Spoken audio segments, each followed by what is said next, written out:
It's an incredible period, but we don't usually know how it happened.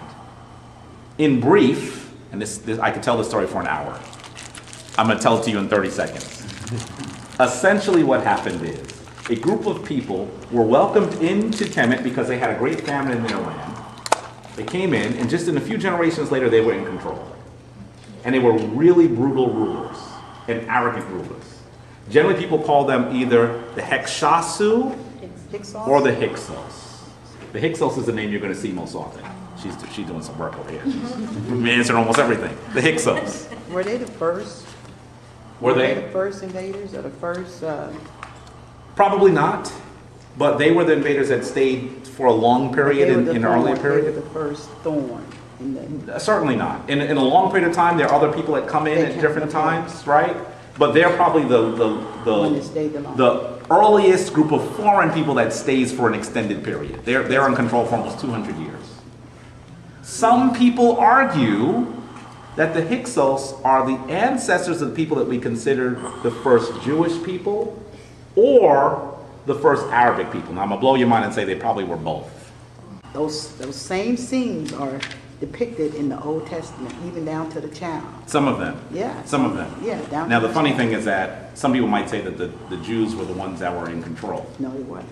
Well, according to the archaeological record, now see, she's having some trouble with this. According to the archaeological record, there's a mythological record, and that's important. The mythological story is important. But when we're talking about history, we have to be clear what happened in history. And we have multiple sources that give us the story of the Hyksos and their time in Kemet. It is believed that they may be the people that become the Jews later. Why? Because when they finally are defeated and they escape, where do they go to? They go to Canaan. These are Asiatics. Let me see something for a second. I said these are Asiatics, right? What hue that they have? Dark. If you look at me and them, I'm not that far away, am I? And they have variation. Which shows you that we came in how many colors? Many shades. Many shades, like the Bible says. So, here we go. What we're looking at right here is a depiction that was given to the museum. This is not an original painting. I want to make that clear. This is a reproduction of the painting. But it's the same hue and same color. And it's the same exact painting. But it was researched to get the gist of what they were painting. Some of them need to be refurbished. Right? So, follow me. What we're looking at here is the word NF. NF.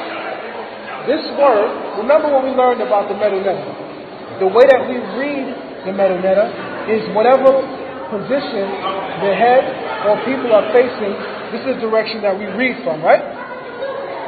So we begin here. This is NF. This right here gives you the sound N, and we see the determinative for N, the glyph for N, and we see another glyph for N. They're just filling it up. And this is right. And this is honorific, phonetic complement. They're filling up space. And this is the glyph for F, the viper, right? This is NNF, which means he brought. The F at the end means he brought. He brought who? Now this is half of the picture, by the way. This is not the whole scenery. The rest of the scenery has an Egyptian man. There's an Egyptian man here, a ruler. And the sign reads that the ruler brought these people into Egypt. Alright. This sound right here, this glyph right here, gives you the sound for I. The outstretched hand that we see below it also gives you the sound for I. So this is Ah. The owl gives you the sound for M, as in money, M. So we have This is a throw stick, which usually serves the purpose of being a determinative for a foreigner. The ancient people of Kemet usually depicted people based on their occupation or their weapons of war. Asiatics were known to stay with a throw stick, or i.e. a staff.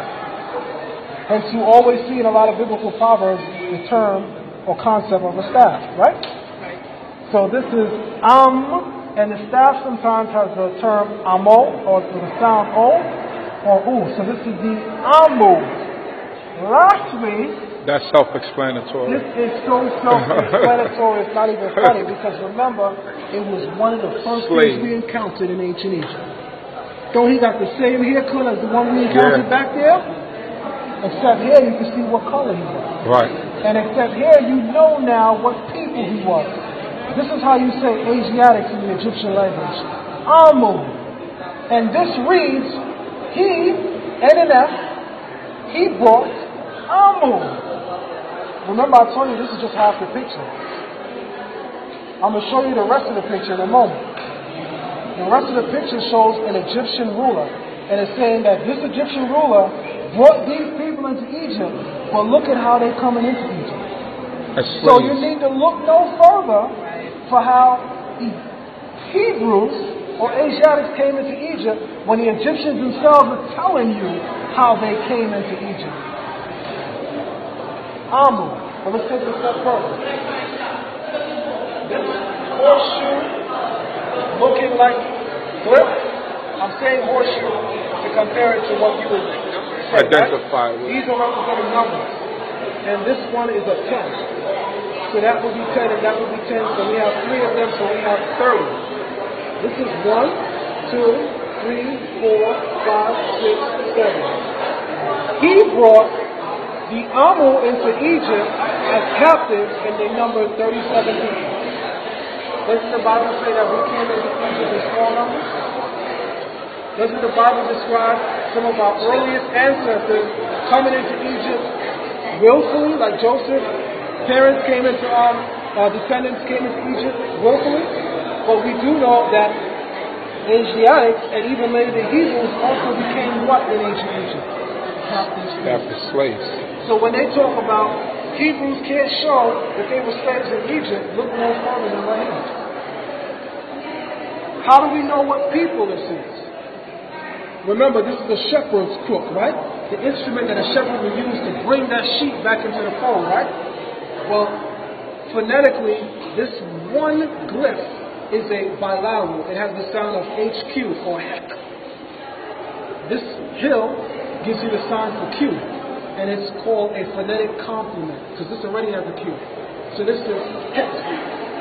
This right here is a mountain range, and it's a determinative for foreign people who live on the other side of the mountain. So we're looking at Hek Kasut, or the Hyksos. The Hyksos people are the earliest foreigners coming into Egypt by way of willful employment or gainful employment as it is used today, or they're also coming in as actual slaves. This is the earliest ancestors of the biblical Hebrews. The very same people the Bible is talking about. And the Egyptians depicted that in this very same scenery. The Hyksos are coming into ancient Egypt early as farmers, and they're bringing tribute to the Nisut, to Pharaoh. And we know their name because this is Hyksos or Hektasut. I read somewhere in the Torah that Moses was mistaken for an Egyptian. I'm looking around this room and I'm looking at Egyptians, and it automatically becomes clear to me how Moses looked. Right or wrong? That's right. If Moses is mistaken for black African Egyptians, what does that tell you something about Moses? He looked black. Moses was a black man. Right. No.